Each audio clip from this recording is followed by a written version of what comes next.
So let's start with the fun one. Let's start with the Mesa. This is it is the favorites of everybody according to Reddit, and of course, Reddit is always right. Right? It's like the internet. If it's on the internet, it must be true. Monsters have 30% chance to avoid elemental status ailments. That, of course, is annoying when trying to freeze them. And they fire 2 additional projectiles, making it a little bit more difficult to dodge what they're trying to throw at me. Avoid the pit map and you should be fine. Yeah, the pit map is interesting. Pit Beyond, that's probably one of the most insane things you can combine. Well, Pit Beyond and Breach, that might even be worse, but it is in the top left corner though. Yeah, but I think Mesa should be okay. Let's double check our Legacystones. We have an ambush, we have a warband, and we have invasion. On the Mesa, I think that should be doable. On the other hand though, I'd rather have an Exile than a Strongbox, because Strongboxes, they're okay, but it's not active content. Oh, also keep in mind, tier 5, that's going to be a 72 area. Let's actually double check the stones that they can be used. Yeah, so Warband is up to tier 6 maps, that's alright. VMXA. all things Breach suck. Yeah, I'm not gonna argue with you on that point. I've lost both of my previous 2 characters in Breaches, so I'm not gonna disagree with you on on Breaches being difficult and challenging and lethal content. No, I imagine if you're playing softcore, then no, Breaches are probably a hell of a challenge and just a heck of a lot of fun. But they're fun until the point where you die, so just that. But for now, let's run ourselves a Mesa. First tier 5 of the day, or actually of the league. Unbleached. Emptiness as far as the eye can reach.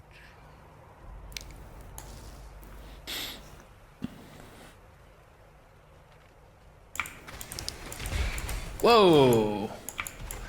Cutting flank there. Yeah, so things with oh god, avian wretches with triple projectiles. That's I'm suddenly reconsidering this whole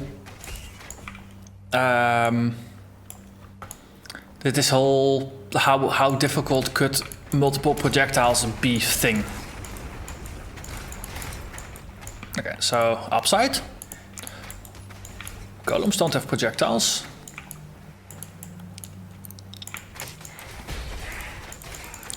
Yeah, but avian wretches, yeah, not a big fan. They hurt a lot. Perandus Legacystone. Oh, it's been ages since I last played a Perandus stone actually.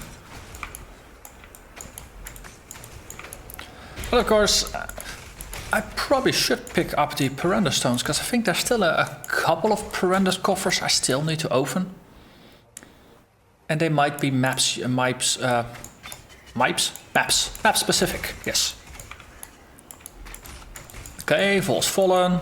Well, if they're frozen or chilled, they're not really likely to bring their arms to bear. Let's see.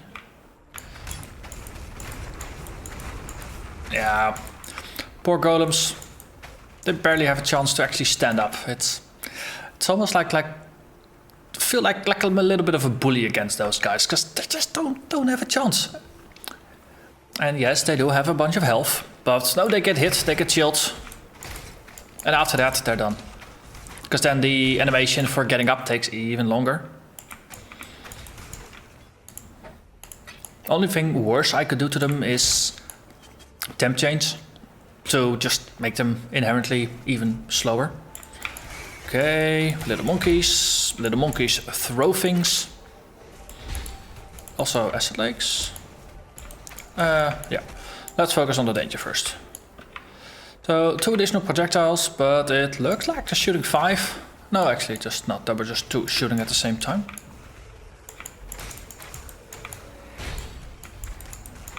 Ooh, those archer things, they have bleeding.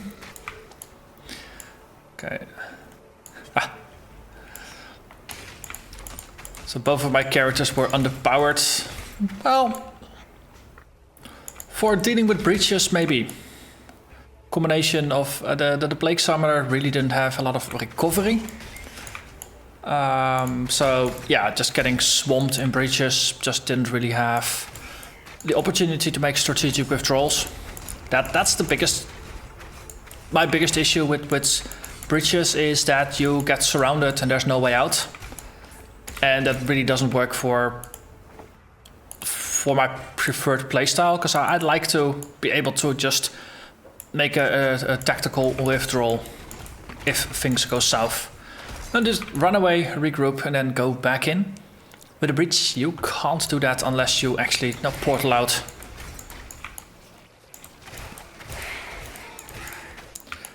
With my Wild Striker, the breach probably was fine. It's just a combination with Haste inside of a breach. Then, no, Haste.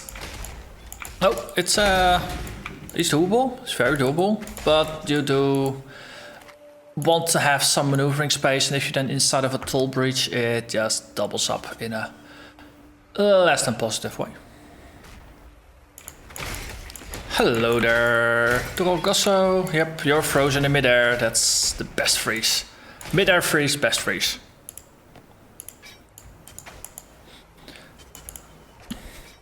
And out of all the possible mid-air freezes, the spiders that get summoned from the ceiling, those are the best ones. Also, stop trying to murder me, you silly gooses. Hello, Glassmole. Okay, we found our invader. And as we learned from the Prodigy, invaders must die. And my inventory is full. So let's empty the pockets.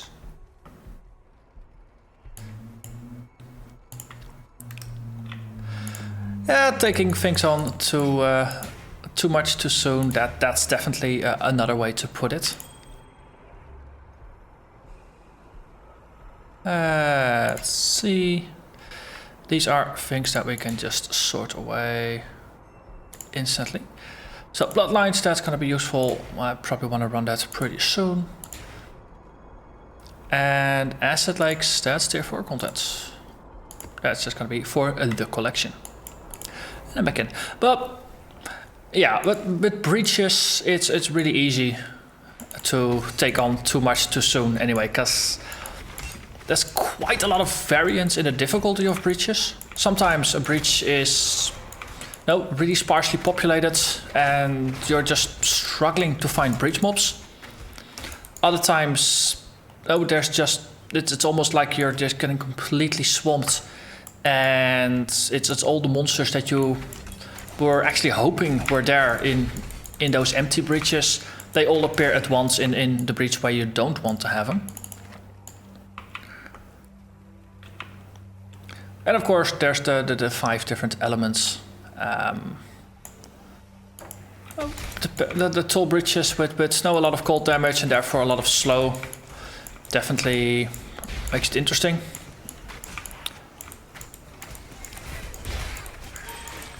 But yeah, the Wild Striker, definitely, I felt I was a lot more powerful than I was in practice. I'm not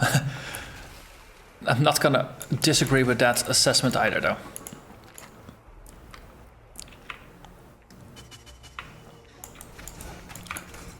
But still, breaches, they just have, yeah, the potential to be really dangerous.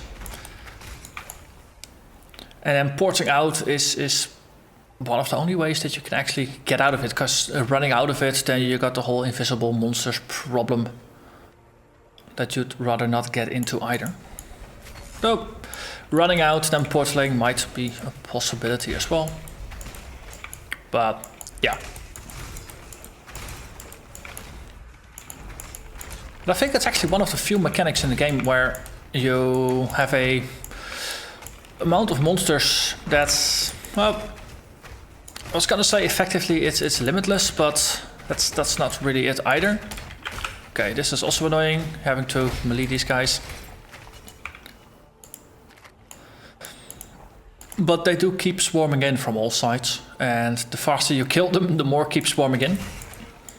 But if you don't kill them fast enough, of course, you're gonna get swamped. Hey, red blades! So let's take a step back here, and they're gone.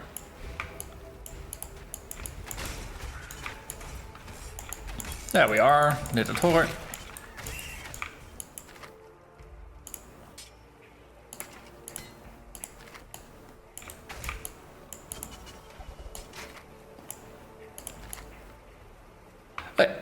And there's one monster remaining that has to be the boss. Was there anything special for the boss? Chance to avoid status ailments, additional projectiles. The boss is gonna be the oak variation, so that's gonna be leap slams, things like that. He is gonna be summoning some helpers if I remember correctly, so maybe they will have some projectiles, but on the whole I think that part is gonna be relatively manageable. Have to remember, we have Lightning Trap to shock them, we've got Frost Bomb to reduce their resistance even further, and we've got Decoy Totem to keep them pinned in place. Like that.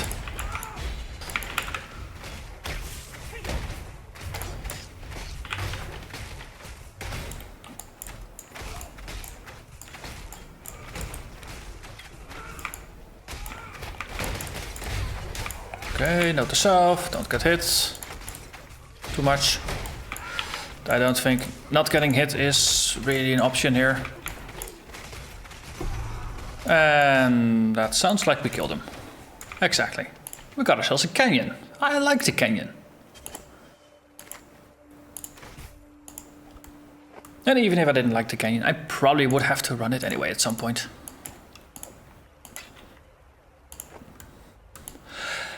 There you have it. Mesa has been cleared, so that's a first tier 5. Empty.